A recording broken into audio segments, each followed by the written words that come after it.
Hi everybody, it's Violet Kitty, and if you couldn't tell by the video title, Baseless Accusations from the Clinically Insane, this is going to be a drama video. And I'm sorry, I don't like doing them. I just felt called to address something.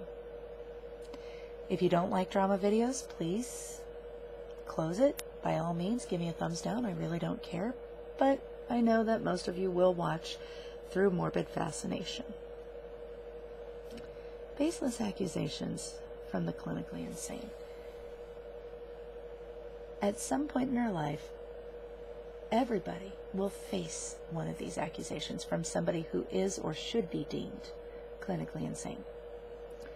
Pastor George faced his first severe accusation a few years ago at a church that he was working at, when he was accused of touching a young girl, not by said young girl, nor by her mother, but by a third party. After an investigation and affidavits of both the girl and the mother that he did not do it, Pastor George was completely exonerated. But the third party was shortly thereafter deemed clinically insane and committed to a mental institution. This third party also made similar accusations against other members of the church. Baseless accusations of the clinically insane. It was so stressful that the church actually wrote a letter of apology in addition to complete exoneration. Recently, I had a baseless accusation of somebody who should be deemed clinically insane.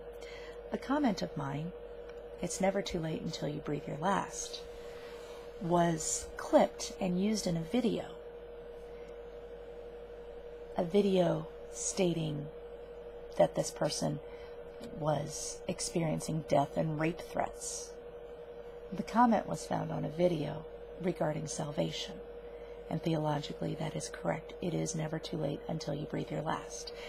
Any number of people can say that they've heard me use this a dozen times because it's something that I say regarding salvation.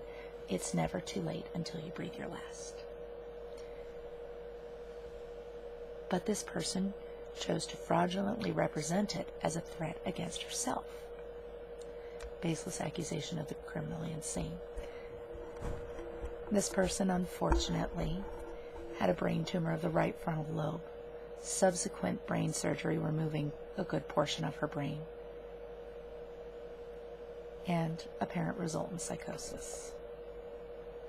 And while I don't believe she has been deemed criminally insane, or excuse me, not criminally, clinically insane, she really should be. Baseless accusations of the clinically insane. Most recently, Pastor George is facing baseless accusations. The accusation that he is abusive towards women in general and his wife in particular. Now, I've spent time with Pastor George and Miss Bonnie, and they have a very affectionate and loving marriage. Are they without arguing? No. Just because two people argue does not mean that they don't love each other. And just because two people don't argue does not mean that they do. Pastor George and Miss Bonnie were very rough and tumble before they came to Christ. And it's not my job to divulge their testimony, but it's really very beautiful. However, once in an open chat room, Miss Bonnie said, "I never knew I could be married this long and not have to call the cops." Which tells me two things. Number one, that she has had to call the cops. And number two, that she's not afraid to do it again. Miss Bonnie can take care of herself. Pastor George is by nature extremely protective of women. As a matter of fact, that is something that multiple people have commented, is that he is very protective of women. He treats women like sisters, and the older women like mothers, as is exhorted to Timothy, like sisters and mothers. He is very protective. He has confronted men for their ill treatment of women on multiple occasions. This is not a man who abuses women. This is a man who recognizes that women are equal in the eyes of God, but we have a different role. This is a baseless accusation from people who really should possibly be deemed clinically insane.